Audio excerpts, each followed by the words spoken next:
Recording Monday, March 31st at 1:57 p.m.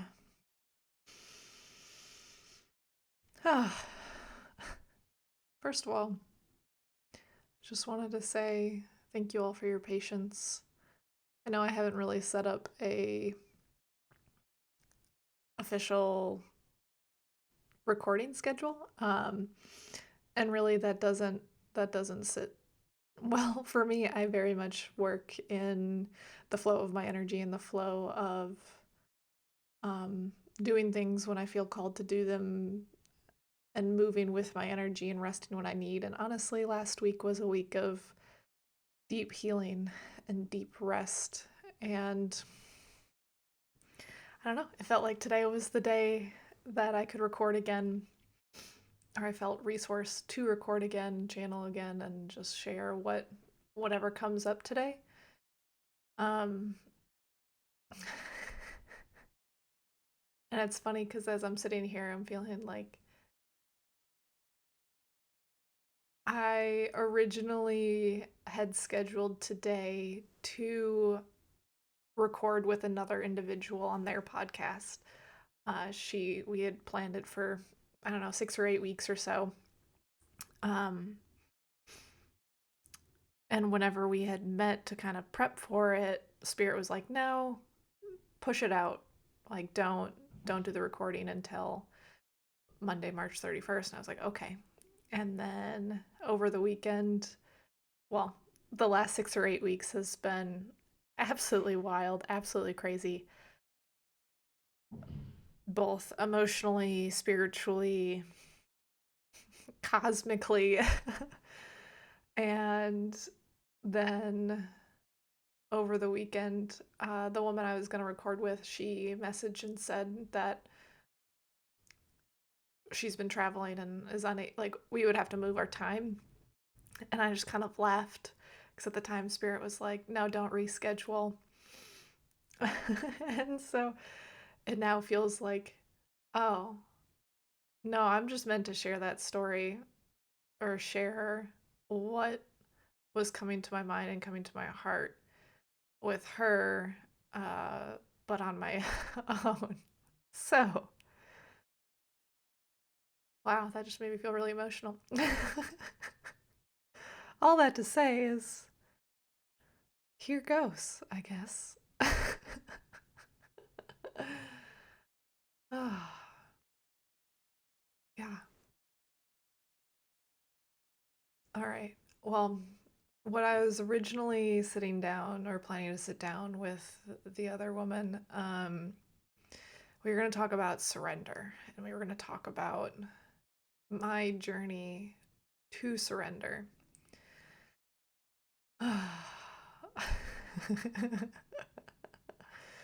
Yeah, no, this feels like is supposed to be shared today. It's just, wow. Okay.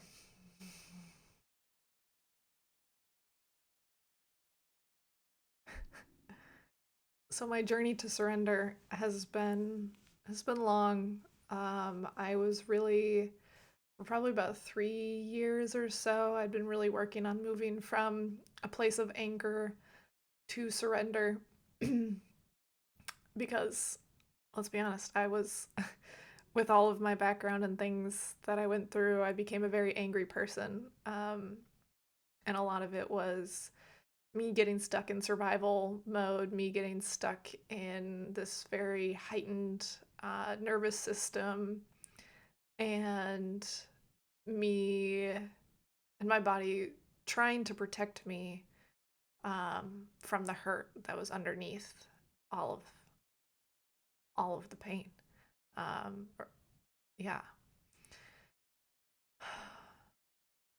And so yeah, I went on this very deep healing journey. Was a very angry person and learned that my anger was protecting me from my sadness, and my sadness was really a call for love. It was really this deep aching of wanting deep, unconditional love.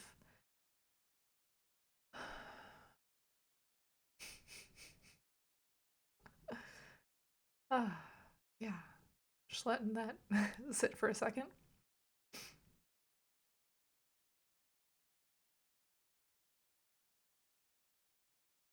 Okay. So, anyways, I did a lot of things, learned a lot of things, tried so many different modalities, did lots of healing, studying, self healing, community healing type of stuff in different movement classes and books and courses and so much shit. But it was also very good. Um, and throughout the years, I peeled back all of the different layers, and that brings us to last year. What is yes, no, yes. Um, that brings us to last year, and last year was when I finally decided, okay, I'm growing up in the corporate, or like growing up in more of a masculine energy way was no longer for me, and was I was ready to I was ready to start following my soul's path, and that was in some way, shape, or form helping others. That's been kind of my guide of like being able to help others by being myself. And so I quit my corporate job after many, many months of wanting to be gone, to be out, to, you know, just take the leap of faith and figure it out. And my it took convincing, it took some time, but my husband was supportive and is supportive of that decision. And then over the last year or so, I was trying all of these different things. I got various other certifications and um, took more training, tried different types of offerings, and all of them felt necessary, but they all taught me different things, but they also all didn't feel big enough.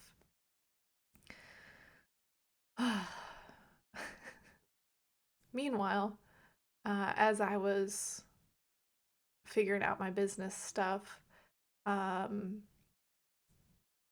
I was also becoming more and more aware of my intuition, more and more aware of signs, symbols, guidance from above. So I believe, and what I've come to learn, even though I have an engineering background and the very science background, I've come to believe that and accept that we all have a spirit team that are on the other side, so to speak, or at a different frequency or vibration that uh, are here to help you. We all have a principal ascended master who's tapped into you specifically to help you on your journey when necessary, and we are all capable of connecting to spirit or source or God or the universal mind consciousness, whatever you want to call it. Um, but that I believe that there's one source, and everyone is praying, like all the different religions are all praying to the same person, or not person, the the essence has been personified, but that we're all praying to the same, or talking to, or interacting with the same entity. And I've also been a very vivid dreamer for a lot of my life, but during my healing, my dreams became well, they're still very vivid most of the time. But I also think dreams are a profound place for healing and a profound place for spiritual insights, and that there are different types of dreams. And that could be a whole other thing, but um, you have like you have your karmic dreams, or that are more just like processing the day, and then you have your vivid dreams of really experiencing the motions as your own, and then you have more like healing dreams where you're like actually like letting go of and processing and moving through what you need to let go of, and it's just taking place in the dream realm or dreamscape or whatever you want to call it. So anyways, I don't have very many karmic dreams. Or at least for a very long time I haven't had a lot of karmic dreams. They only pop up occasionally, but most of the time I'm healing or vividly dreaming. And now traveling and whatever. Another day. So last fall, I had a dream. Oh, am I gonna put this in here? Okay. I guess I am because it's a part of my story. Oh God. Okay. Um, Last fall, I had had a dream that my husband was gonna die, and I was shown him dying, but a second connection. And this dream was it felt very real. Like it was one of those you wake up, I was definitely like shaken, and I couldn't get it out of my head. I had really gotten into meditation and stuff at this point, and so I would meditate and journal on it, and I was just like, all of the messages I kept getting were that he was gonna die, um, and I would try to ask for the time and like when that was gonna happen. And I kept getting the number 7, and I think I put years on it because I wanted whatever, but it was just like I kept getting the number 7. Um, and yeah, I couldn't shake this feeling. I kept getting the number 7. I kept feeling like he was gonna die. I kept feeling, and in my meditations and talking with my guides, I kept feeling like, it needs to happen. Like that is what's going to propel me into um my next evolution of love. Like I need that heart shattering to expand. Like that was the feeling. Like I know it's coming. I need it to happen to expand. And also this sucks. Was all wrapped up into it. Um so I shared the dream. I was sharing all the things with my husband, so he knew how I was feeling. I would cry all the time, and I'd be happy, and then I'd start crying because I was just like, it was prepping me for uh, the death that was coming. And I think I was shown that dream 3 months before it technically happened, um, if I recall correctly. Uh, uh, yeah, because I got it in September. And then skipping forward through all of that, in early December, I had a knowing that it was time. And I had journaled quite a bit, but I had a knowing that it was time. It was time to go. And that was when I realized that, oh, the death I was being shown, because I have a boundary around predicting death. Um, and so I knew like that part couldn't technically be real, but it was still, I just couldn't wrap my head around what it could be. Um, but it was around that time that I realized, or like about 24 hours before I realized that I was leaving him, or before I actually left, was when I realized the death that I kept seeing and feeling wasn't him physically dying, it was that version of our relationship dying.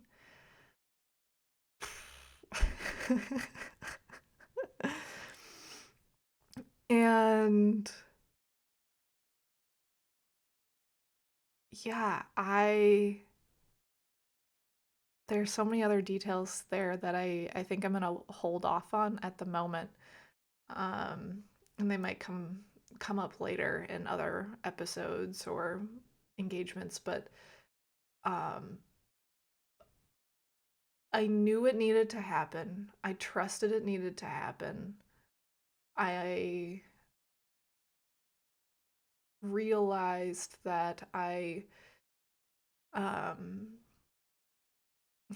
didn't quite understand the symbology and message I was getting, and so at the time, or like those few months leading up to it, um and so I definitely learned a decent amount of discernment and symbology and and like different questions to ask my spirit team. And I also realized that, you know, I also believe it had to happen. So I ended up leaving my husband and went and stayed with my brother for some time.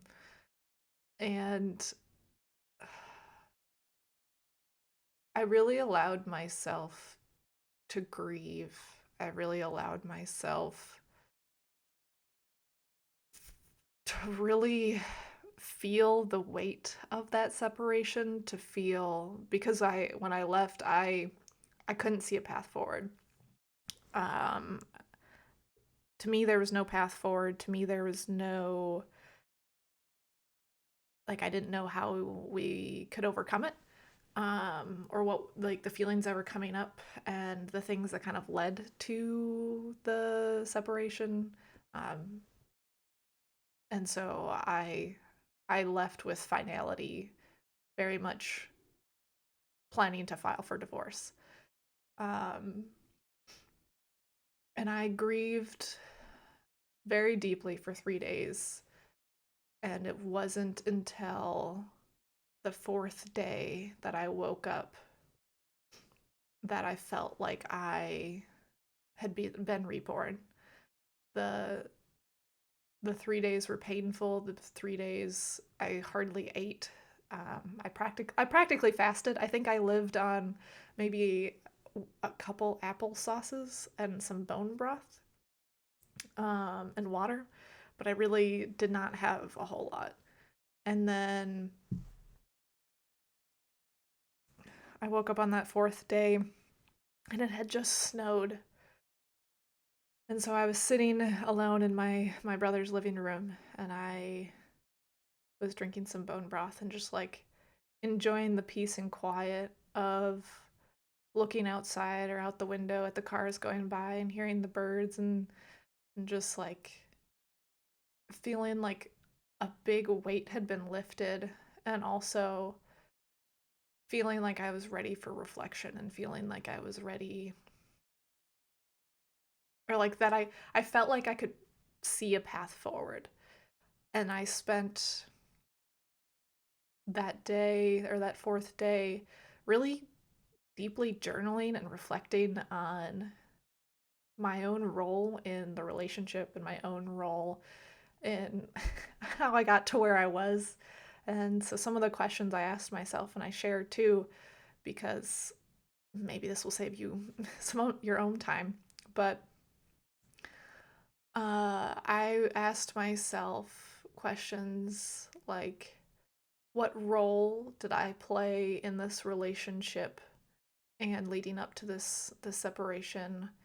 What what beliefs did I hang on to about my husband that kept him, um or like what beliefs did I have about my husband? What beliefs did I have about myself and our relationship? What beliefs did I have about the relationship? What do I believe now, or who do I believe he actually is, or who do I believe I actually am?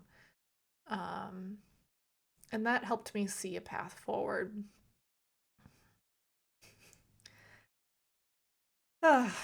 And then continuing in the mode of surrendering, I believe it was on So I left on a Sunday. It was that following Friday. So 5 days later, 5 days after leaving, is when I had my really big Kundalini awakening, or yeah, I think I would call it a Kundalini awakening. I've used the word spiritual awakening, but it was Kundalini is more for the very big, very big moments. Um, and that was that Friday was mind blowing, and I believe that's going to be a whole other story shared at another time. But I had my very big Kundalini awakening. I journaled all day. I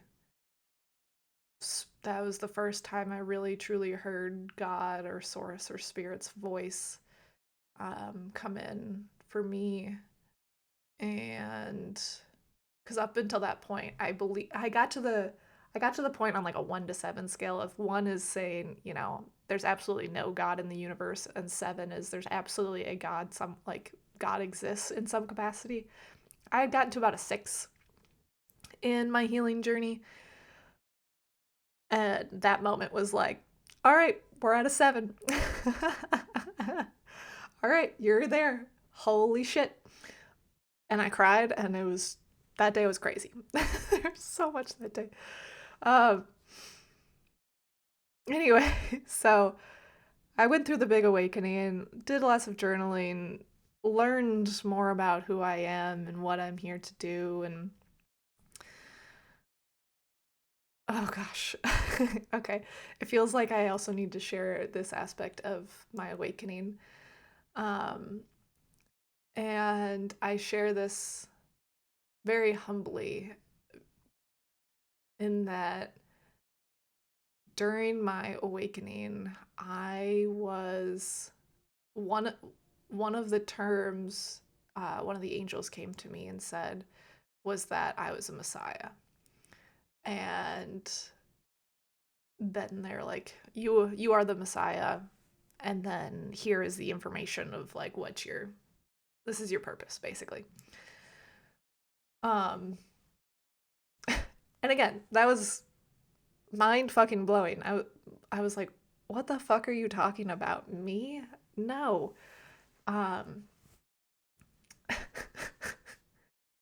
and through the next several days, I think it probably took me a couple days to come down of like chilling the fuck out from that language and messaging. I know my brother wellness checked me because he's a paramedic, and so he made sure that I was, not about to harm anyone. I was like, no, I don't want to harm anyone. I know I'm not crazy. I know what I'm going through. And also, like, relax. Just give me some space. I gotta work through this. But, anyways, it took a couple days, but through different messaging and things and synchronicities that kept, like, started to show up and everything for me, that's when I realized the messaging of being called the Messiah from an angel or source or whatever is not, they're not trying to make you see that you are this all powerful God on your own ish. It's more that the Messiah lives in all of us. And I use Messiah because I'm grew up Christian and also, or more in the Christian Lutheran faith. And also, my principal ascended master is Jesus, funnily enough. Uh, and that was fun to learn for myself because I had so much resistance towards this individual. Um, all right, back on track. But anyways, them, the spirit team calling you a Messiah does not mean you are a Messiah. It means the energy and essence of the Messiah lives within you. It lives within all of us. God is within all of us. And they're using that language to help you realize that you are powerful, just as I am powerful. And You are beautiful and amazing and a child of God, just as I am beautiful, amazing, and a child of God. So, where many of us have gone astray is when our ego steps in, and then it's like, oh, I'm the Messiah? Hell yeah, I'm the Messiah. Do what I say. Like, no, that the ego gets in the way and tries to claim power in human form or from a human perspective, when in reality, being one with spirit and source and the Messiah is, of, in my perspective, one of humble, unconditional love. Yeah, that feels. I was just checking or thinking if that needed any more, but I think that feels complete. All right, carrying on. So, anyways, told I was the Messiah. Figured out I'm not some all-seeing whatever, and that it's just an analogy. Worked through that. And then really started the reparation process with my husband. And it took time, and I won't share too many details right now because still somewhat it's still somewhat new. But at the 30-day mark, from the 30 days after from when I left, is when I moved back home.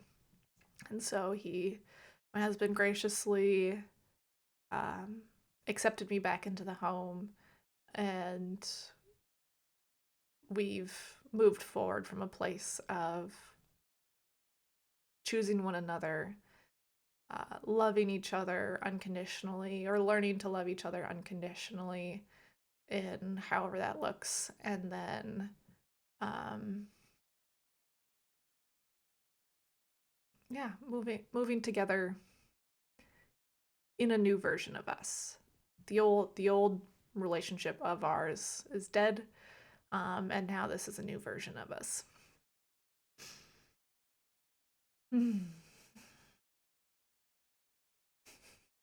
Carrying on the theme of surrender. Um, Hold on. Am I sharing that today? Okay. So carrying on the theme of surrender, upon returning, so I think it's probably important to acknowledge that when I came back, one one of the areas of my return was acknowledging that I have a mothering energy, I have a mothering nature that I want to express. Um, but based on various health things, and I've had a surgery that removed both my tubes and my right ovary, and how my husband felt about children, that we ourselves would never have kids. We would never have kids, and like that was it. And I had agreed, upon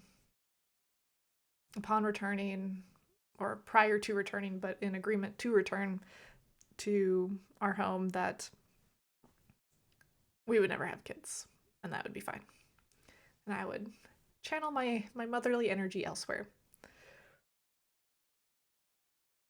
Fast forward, where are we now? Fast forward to like middle of February. So this is right around the time that I started talking to this other woman about podcast. So, anyways, middle of February comes, and again, very much surrendering, very much developing my channel, developing my symbology. I had been working with an intuition development coach throughout the last, like through the fall, I think from like October through early February. So I've been working with a coach for quite some time on honing my gifts and discerning and figuring out all the different things that I'm being shown and told, and what to believe and what not. And which spirits to talk to and which ones I shouldn't, or which ones I should use a little bit more. Um,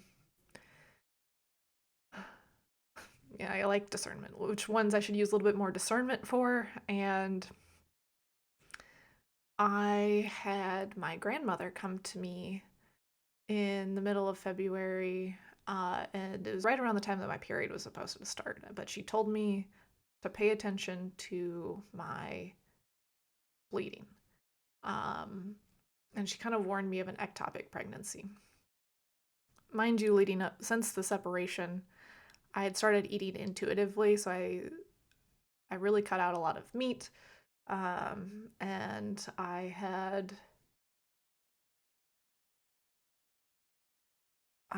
freaking crazy when I go to the grocery store. I just walk around and grab the things that I feel like called to grab that week.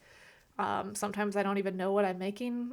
I'm just like, oh, we're buying bok choy this week. Great. I've never made bok choy. Like, that's kind of the energy I got going into the grocery stores now, which is fun for me. Uh, but so my diet had changed completely, and had been that way for a couple months at this point.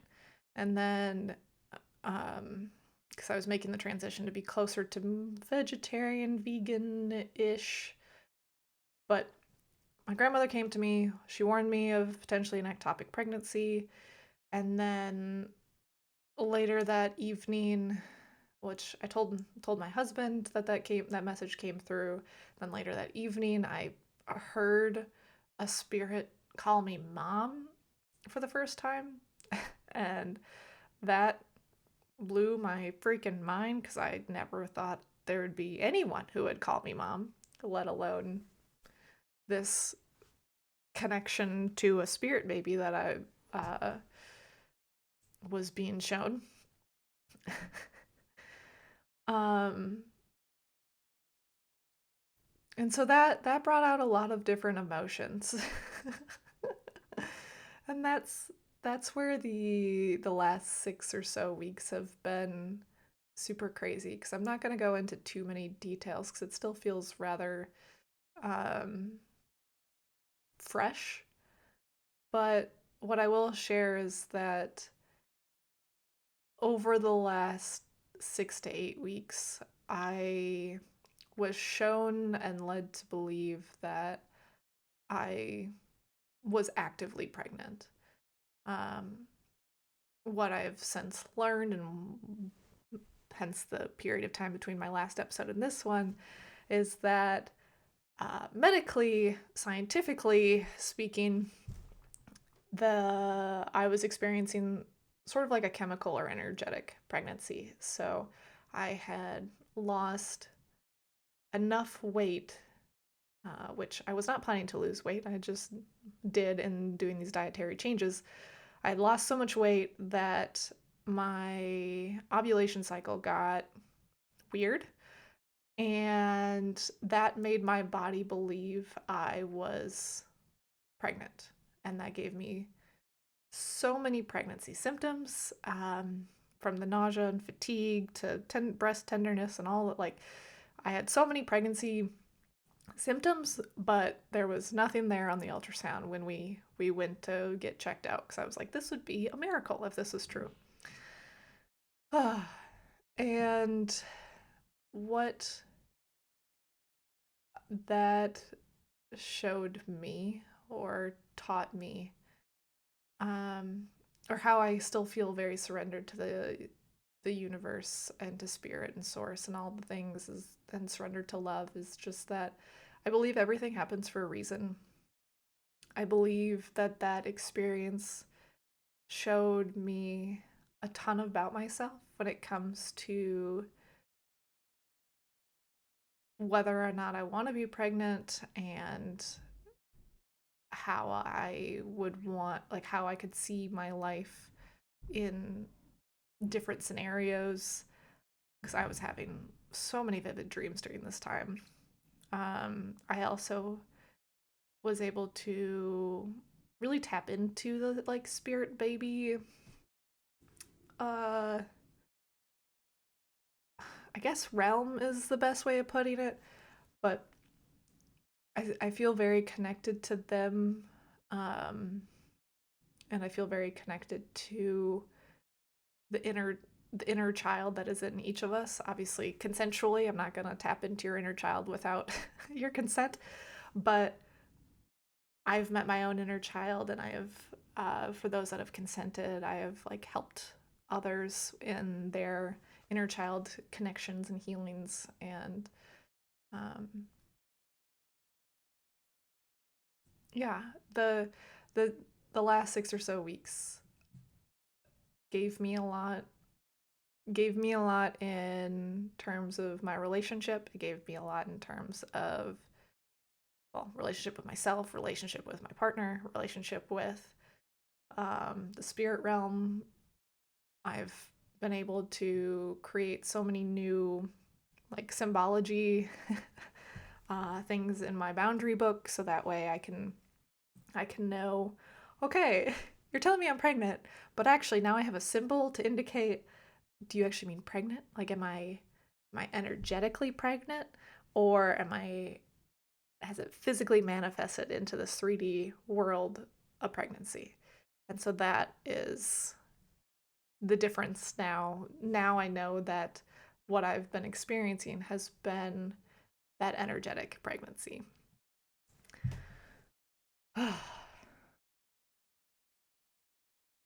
Yeah, I'm just trying to think if there was more that I feel called to share in that regards right now.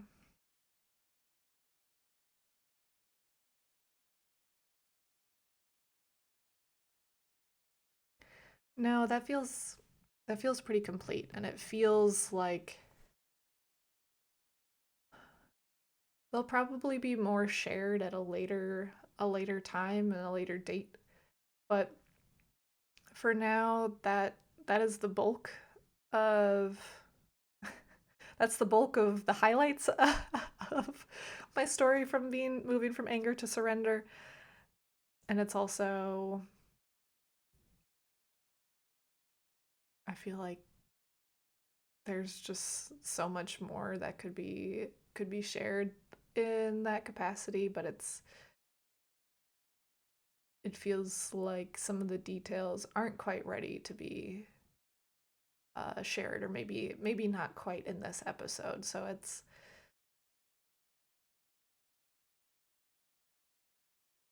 yeah. I think I want to kind of close with surrendering. Surrendering's not always easy.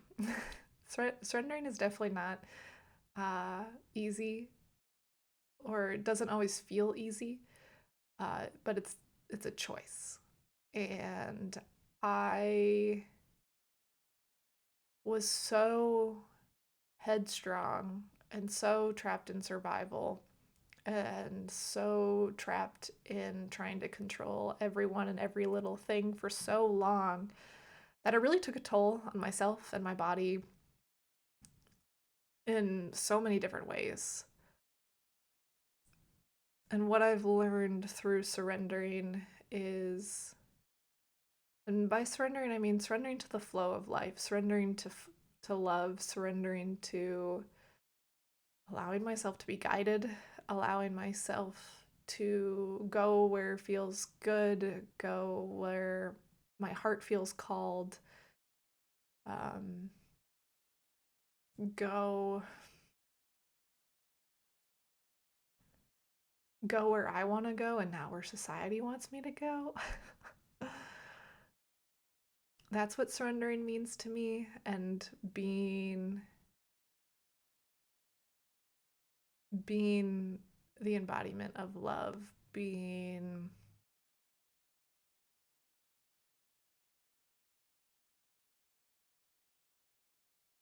yeah, being present, and being present in my body, present in my mind, present in my heart, present in my soul, present in my interactions with those I have um,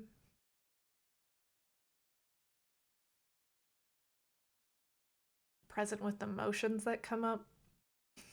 Surrendering doesn't mean just surrendering to love, it means surrendering to the experience that is life here on earth. It's the experience of all of the emotions that come through and allowing them to move through you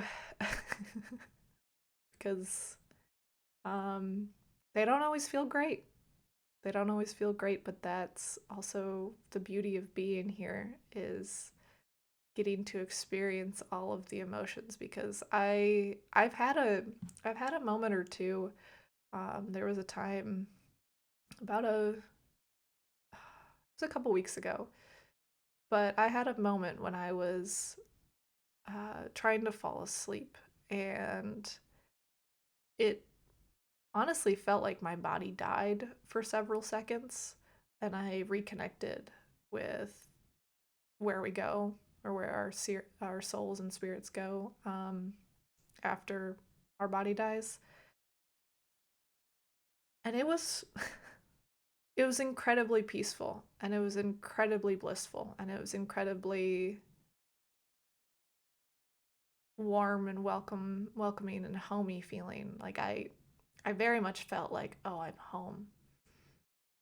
And then I realized I was like, oh shit, hold on. I still got a body back there. And then I came back. And I jolted myself awake and gasped for air. And I was like, okay, we're we're here, we're good. So all that to say is like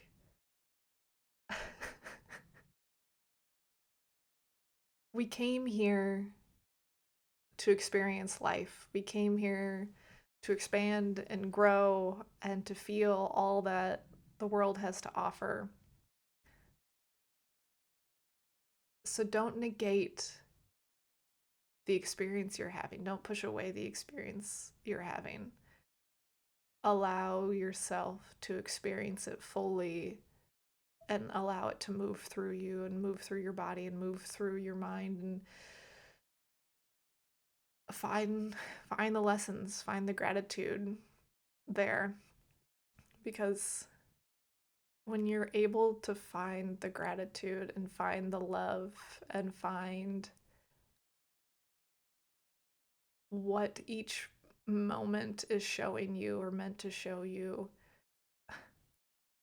life is full of so many colors. Life is full of so much light, the full spectrum of light and love and joy and pain and bliss and ecstasy. And yeah, it's just allowing yourself to feel and feel deeply.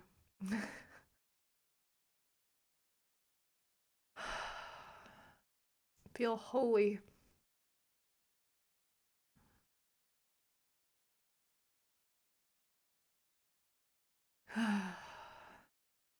And feel with all of your heart and all that you are capable of.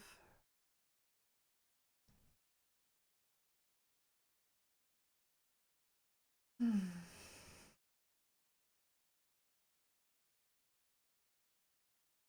you can smile in the pain. You can smile in the pain. Because you are not broken.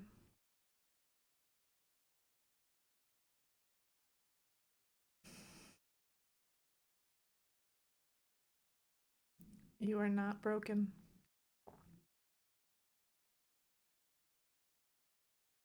And you are so loved.